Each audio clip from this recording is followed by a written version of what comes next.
Salve Maria a todos, voltando à leitura do Retrato Moral de Luiz Martin. Espírito culto, ele gostava da leitura. O gênio do cristianismo de Chateaubriand encantara-o em sua mocidade e quis adquirir essa obra. Organizaram uma coleção de trechos selecionados e copiados por ele, grande número dos quais sabia de cor. Em sua coleção de livros figuravam os estudos sobre o cristianismo de Augusto Nicolas, a história do povo de Deus, escritos de Santo Afonso de Ligório, todos os volumes do ano litúrgico de Dom Guéranger, etc. Todas as semanas, Maria, nossa irmã mais velha, tirava para ele diversas obras da biblioteca paroquial. Leu assim as vidas dos santos e também livros de história que muito o interessavam. História da França, do Império, História da Igreja, o Reformador da Trapa de Rancé, etc. Não tinha nenhum atrativo pelos romances. Para o distrair, Maria trouxera-lhe vários, mas ele os devolvia sorrindo. A poesia, ao contrário, era para ele cheia de encantos. Sabia muitas e recitava com alma belos trechos, principalmente de Lamartine e de Victor Hugo. Nas horas de trabalho manual, além do cuidado do jardim, dos busionetes, encontrara-se do pequeno galinheiro, cuidava do alimento das galinhas e coelhos e não queria que o ajudassem na limpeza. Tínhamos uma gaiola com passarinhos e ele encarregou-se igualmente do cuidado da mesma. Para nos distrair, chegou mesmo a ensinar uma pega doméstica a falar. Ocupava-se ainda do celeiro, da compra das maçãs para a bebida que era fabricada em casa e no que ele mesmo ajudava. Era ele que serrava, cortava e arranjava no depósito toda a lenha necessária para o consumo. Surpreendia-o muito fatigado neste trabalho, sobretudo nos últimos tempos. Vejo-o ainda no Belvedere trabalhando com atenção no mecanismo de relógios e pêndulos. Desenhei mesmo um esboço para isso. Eu fazia a criação do bicho da seda e, para maior facilidade em dobrar os casulos, sua bondade levou-o a fabricar uma minúscula roca. Inventava ainda pequenos brinquedos, feitos com cascas de melão, de laranjas ou com sabugos. Os carrinhos de melão rolavam perfeitamente e eram muito engraçadinhos. Esposo, amante e chefe de família. Tanto meu pai como minha mãe desejaram em sua juventude entrar para a vida religiosa. Frustradas suas aspirações, orientaram-se ambos para o estado do matrimônio, impregnado ao máximo esta união de espírito cristão. Depois de terem vivido longos meses como irmãos, desejaram ter muitos filhos, para dá-los ao Senhor, e seu confessor e diretor estimulou-os nessa via. Sabe-se quanto ficou edificado o vigário que batizou a primogênita, ao ouvir meu pai traduzir assim sua felicidade. É a primeira vez que venho aqui para um batizado, mas não será a última. Foi com efeito 9 vezes, e cada vez gravava no interior da caixa metálica de seu relógio o nome e a data de nascimento de seus filhos queridos. Por ocasião do nascimento de Teresinha, sua 9ª filha, nós o vimos à meia-noite subir a escada para dar a feliz notícia a nós outras. Filhas, tendes uma irmãzinha. Entre meus pais reinava perfeita união de coração e de pensamentos. Meu pai falava-nos muitas vezes de nossa Santa Mãe, como ele a chamava. Esta, de seu lado, escrevia a seu irmão: que homem santo é meu marido. Desejo um igual a todas as mulheres. Em sua correspondência com o mesmo, lê-se ainda a respeito de seu velho pai, o Sr. Guerin. Sabes que nosso pai é excelente, mas tem agora certas maniazinhas de velho. É preciso que seus filhos a suportem. Quanto a mim, estou disposta a fazê-lo. Sugere-lhe que não contrate empregada e venha morar conosco. Meu marido acomodar-se-á à situação. Entre 100 não se encontrará um homem que seja bom como ele para com o sogro. Sempre admiradora de suas qualidades, ela sofre com a ausência e termina assim uma carta que lhe dirigia durante uma viagem de negócios a Paris. Estou tão contente hoje pensando que irei reverter-te que não posso trabalhar. Que irei rever-te que não posso trabalhar. Tua esposa que te ama mais do que sua própria vida. Outra vez é de Lisieu que lhe escreve. Estava em casa de seu irmão com as 2 filhas mais velhas, de partida para a beira-mar, e era festejada de 1000 maneiras. As crianças estão encantadas, mas eu sou refratária às distrações. Nada disso me interessa. Sou como os peixes fora da água, não estando mais em seu elemento, forçosamente perecem. Seria a mesma coisa para mim se minha estadia se prolongasse muito. Não me sinto à vontade, o que influi sobre o físico. Sigo-te em espírito durante o dia todo. Penso então, neste momento ele faz tal coisa. Tarda-me estar junto de ti, meu caro Luiz. Amo-te de todo o meu coração e sinto que a privação de tua presença faz redobrar minha afeição. Ser-me impossível viver longe de ti. Em julho de 1871, ao mudar-se para a casa da rua Saint-Blaise, onde Teresa deveria nascer, ela exprime assim sua satisfação. Estamos perfeitamente instalados. Meu marido mandou arranjar a casa de maneira a me satisfazer plenamente. Mais tarde, após uma consulta em que o médico não lhe escondera a gravidade do mal que deveria levá-la, descreve assim a dor de seu esposo. Meu marido está inconsolável. Abandonou o prazer da pesca, guardou seus anzóis no celeiro, não quer mais ir ao círculo vital. Está como que aniquilado. Alguns meses depois de volta da peregrinação infrutuosa a Lourdes, onde fora, com as filhas mais velhas, pedir sua cura, escreve a Paulina que regressara ao colégio de Mans. Chegamos a Alençon somente às 6h30. O trem atrasou quase meia hora. Teu pai nos esperava com as 2 pequenas. Havia 1 hora.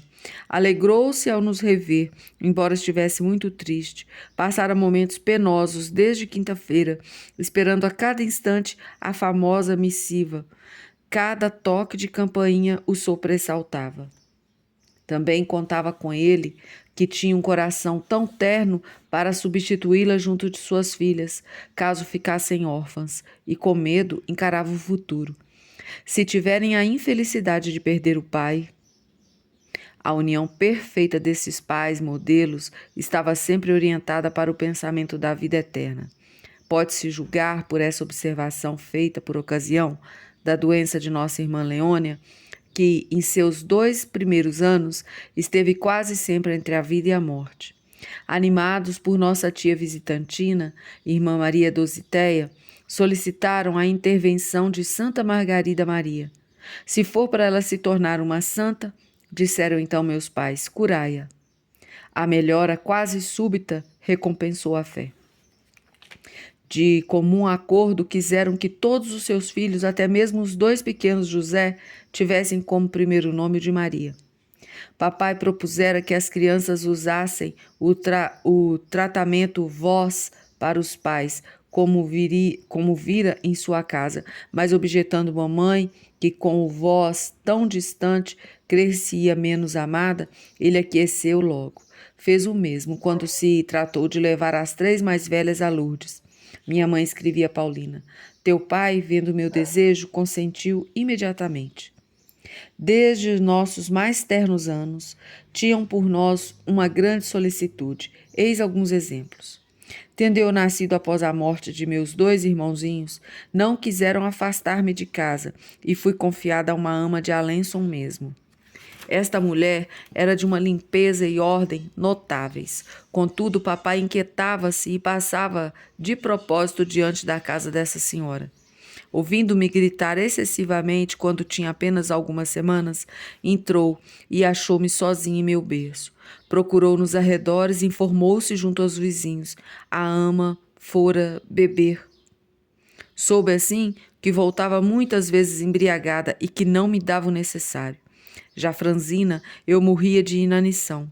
Retiraram-me logo e fui enviada ao campo, desta vez à casa de uma boa senhora, mas isso depois de 1000 peripécias, o que levou minha mãe a escrever: tive tanto trabalho com essa menina que me sinto esgotada. Basta ler suas cartas para ver até que ponto papai se empenhava em secundá-la em sua tarefa.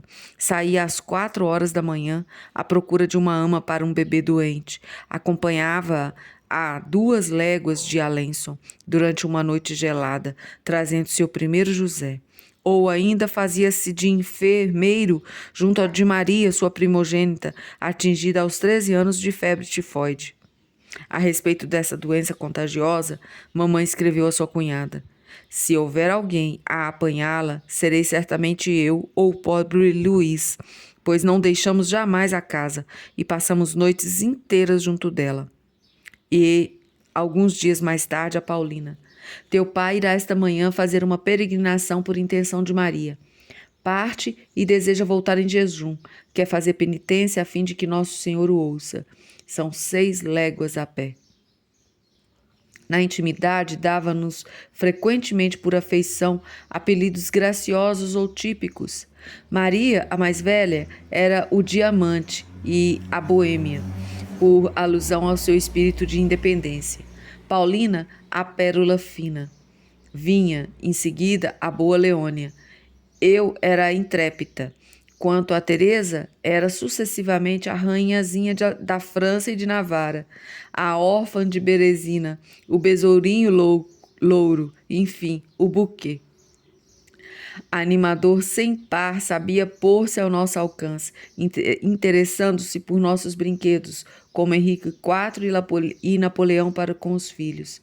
Ora fazia rolar sabiamente belas bolas douradas, ora tocava com os dedos sobre a mesa marchas militares com um ritmo impecável. Outras vezes escondia surpresas no jardim e seguia nossas procuras com essas palavras: está quente, ou então está frio. Segurava bem alto, acima de nosso alcance, um objeto, dizendo: para a primeira que disser amém.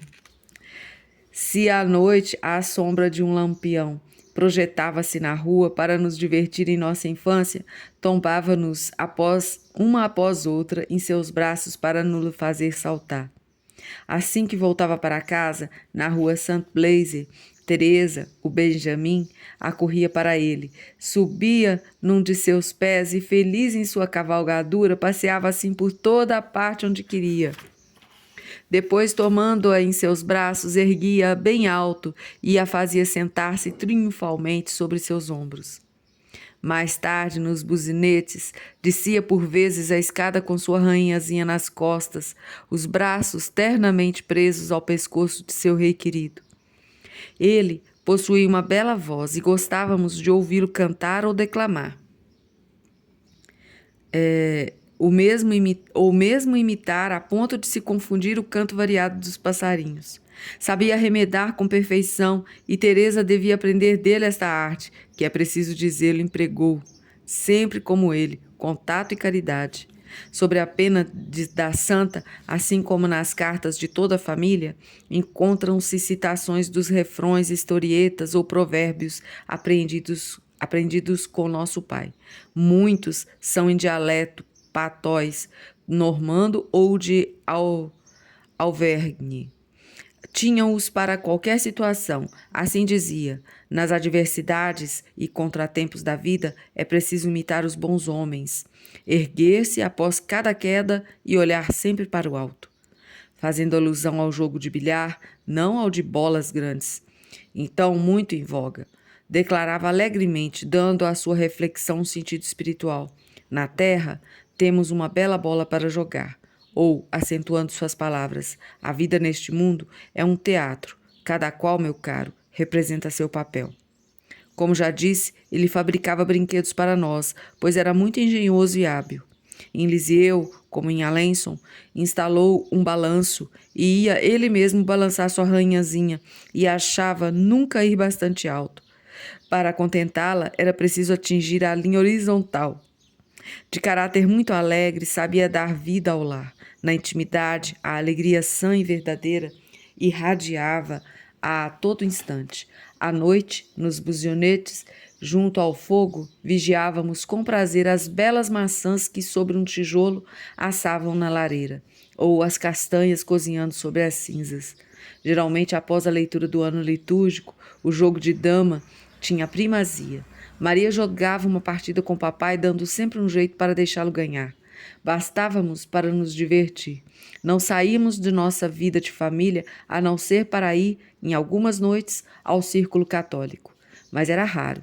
Não se deve admirar que São Pio XII, escrevendo à Madre Inês de Jesus a propósito da história de uma família, tenha louvado este livro que descreve e ressuscita de algum modo esta admirável vida de família e propõe aos lares de hoje um exemplo muito suscetível de estimulá-los à prática integral das virtudes cristãs.